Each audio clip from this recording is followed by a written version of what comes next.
Okay, so we're going to use Chat GPT to help refactor a class. Ironically, the class is a chat class.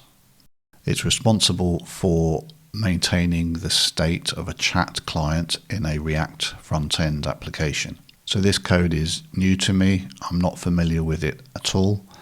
I just happen to be the person reviewing it in a PR, and I noticed that this single file had quite a lot of code in it. As you can see, it's up to line 258. Quite a lot of code, in my opinion, to have in one class. So if you're wondering what these little squares are in my editor, that's actually an extension called CodeMetrics. And if I hover over these squares, let me open that up, you can see it's a fairly small function, and it tells me complexity is 4, everything is cool. Now, it's not a perfect extension and you can tweak it. I just have it at the default settings, but you can see here for this one, if I expand the class, complexity is 10, it's time to do something. It most certainly is. So before we go over to Chat GPT, let's get a very quick overview of the class. So it's got a number of properties at the top related to being connected, the contacts, the client, the address, some contact info, and the currently selected chat. And then in the constructor, you can see that this is creating a number of observables, quite a few, and that's a lot for one class to be responsible for. Then we've got some methods for starting the chat and the status online, etc. The chat contact info, the currently selected chat, getting the contacts that the user can talk to. Then we've got a method here for the history, and I'm not really sure what that one is. I guess that's current messages maybe. And then a method for sending messages at the end. I can see at least maybe 3 classes, like one, for example, related to the connection status and the actual client and setting it up. Maybe one related to the contacts and perhaps one for the message history, and maybe a 4th one to do with the actual active chat. So maybe 3 or 4 smaller classes that can take different responsibilities. And obviously you could go further, but that would be sufficient for a code that is probably going to change quite quickly since this is brand new. There's no test on it, so have to be a bit careful about what we change because we won't know if we've broken stuff. So let's go over to ChatGPT and see how it can help us. Here we go. I have a TypeScript class that is repetitive and has too much responsibility. So I'm stating the problem quite clearly. And then I want to tell it what I need. Please refactor it to solve these problems and using whatever other best practices you can. Now, I don't particularly care at this point about what other practices it may use, like from Solid, for example, what design patterns it might choose. All I really want is just to simplify the code and solve those 2 problems. So let's see if that works. I'm going to press Shift Return and then paste the code, because I believe that if you press send now, it will just start trying to give you an answer based on what you've typed, which is obviously no good. It needs the code. So I'm going to paste the class in and let's see what it does with that. So it's listing out some interfaces. That's interesting. It's also got Kotlin on the top there. That's funny because we do actually have a Kotlin backend. I wonder why it thought it was Kotlin. Very odd. So it stopped generating, I guess because there's a limit on how much it can return. It's defining some interfaces, and then here's the class. So it hasn't really suggested different classes. I mean, that's still quite a lot in there for that one class, in my opinion. So that's not such a great solution. I wonder if it's because there's no real other context around what this class is doing, or maybe I need to give it some more information. So let's try taking the whole file. Maybe that will improve it. So it's Control A, Control C, because then it will see, for example, some dependencies up here with the imports, which might help.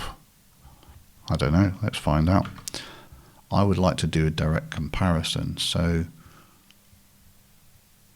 what I'm going to do is clear it, because I know that it can relate new answers to previous answers. I just want to get a better first answer. So let's paste the code in and let's grab my question again. So it's exactly the same prompt, and now we've got the imports, the class itself, and then the little bits that were at the bottom of the file. Let's see what it does with that. Here is a refactored version that solves the problem of repetition and too much responsibility. Oh, look at that. This time it's come out with Python.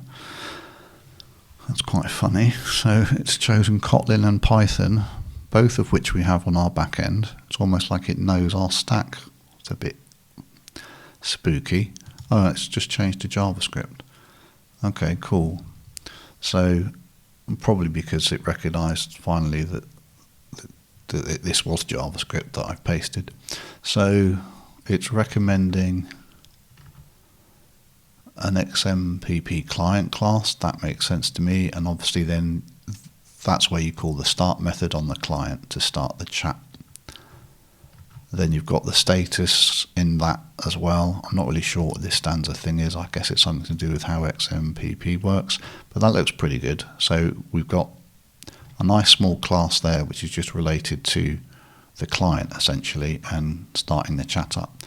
Now it's giving us the same name, chat messaging state, and this has got 5 properties. It's still got that big chunk of observables, so that's not so great. And then obviously it's going to use that other class that it just created up here, the XMPP client, to start the chat. So that's pretty cool.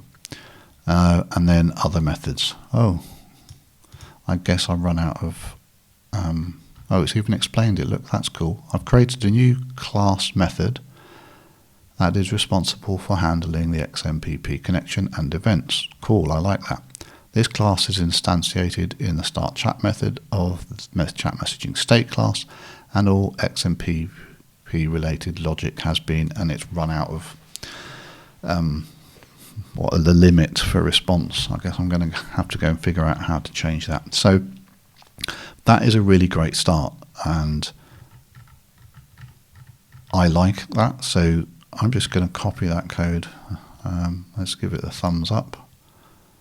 What would it? I have no idea what the ideal answer is. I think we can probably get it to do a bit better than this. Let's try. What else can we try? Please refactor to solve this one using what? Let's ask it to use solid principles and see what it does then. Can you try refactoring my TypeScript class to solve the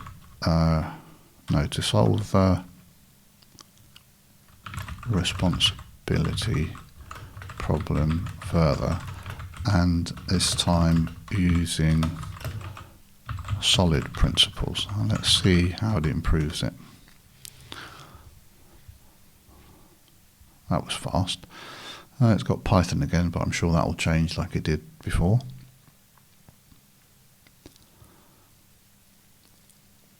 Shame that it has to repeat the imports, but it seems to have helped improve the answer by having the context of these dependencies. So,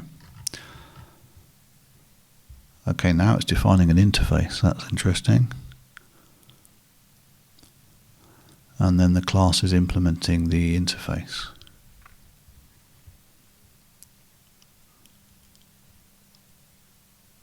And okay, this is different. So the constructor is taking in the username and the password to actually set up the client. Then it starts the chat. So that's new. Pretty sure that wasn't in there before. No, it wasn't. Okay. So now what is it doing? It's adding a method for sending a message and the request. And now we've got the larger class, I guess, with... Oh no, that's interesting. It's added private to these properties this time. I didn't do that before. There's less observables in here. 1, 2, 3, there's only 6. We've got the start chat method, sending the message, request the message, and again it's run out of the output limit, or it's reached the output limit. So that's an interesting take, and obviously it changed that to TypeScript this time, not JavaScript. So it's paid a bit more attention to what I asked for. That's pretty cool. Or did that end up with TypeScript at the end, or did it stay? Oh, it did. I missed that. I wonder what it would have done if I had started that way. Right, so if I'd asked it in the first place to use solid principles up here. So let's try that next. Okay, so let's grab the question again. And here I'm using, instead of whatever other best practices, let's put using solid principles of software design. And then let's grab the entire file again and go back, paste it in and see what it does this time. To refactor this class, you can start by identifying the responsibilities that the class has and separating them into different classes. Well, we already knew that, but what's interesting here is it's not giving us the code. It's basically telling us about the single responsibility principle and the other principles. And that's kind of interesting. It's actually telling us here you can create new classes for each type of message, such as, and the client here again, it's saying this should implement an interface that defines the method. So it's telling us what it would do if it wrote the code, which is interesting because in the previous thread it did actually write the code, whereas here it's kind of advising us and explaining how we could do it rather than actually writing the code. Please refactor it. So even though I asked it directly to refactor it using solid, it didn't actually refactor it. It just gave us some guidelines. Curious, but also quite useful. Especially this bit at the bottom. It says the chat messaging state class should now be responsible only for managing the state, and the XMPP client logic should be handled by the XMPP client class, adhering to the solid principles. It does like to repeat itself a little bit. Okay, so that's interesting. I think I might try one more attempt. Okay, so this time I reworded the question only slightly. I said, please refactor it to solve these problems and whatever other solid design principles you can.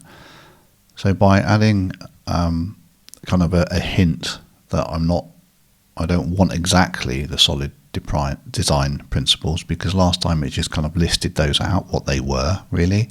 So now I've made it a little bit vaguer, I guess, and saying whatever other of those you can. And this time it's actually given a set of instructions, which is interesting. So rather than kind of talking about solid specifically, it's actually said, to refactor this class and follow solid, we can extract some of these responsibilities into separate classes, and then it's saying what to do. So extract that, etc. And that's quite good. And then it's actually followed it with an example. Obviously, I'm going to run out again. But this is a very basic example of refactoring, and in a real-world application, you should consider much more detail, such as handling the errors, testing, and making the code more readable. So actually, I think that's quite a good response, because it's given some instructions to follow, it's explained its reasoning, and it's given some sample code. So that's quite cool. Now, I suppose we could get better by asking it to further improve the code, but I think it shows you the power of how you can use this tool to help you refactor code. It takes a little bit of time to work out exactly the best questions to ask it, as we can see.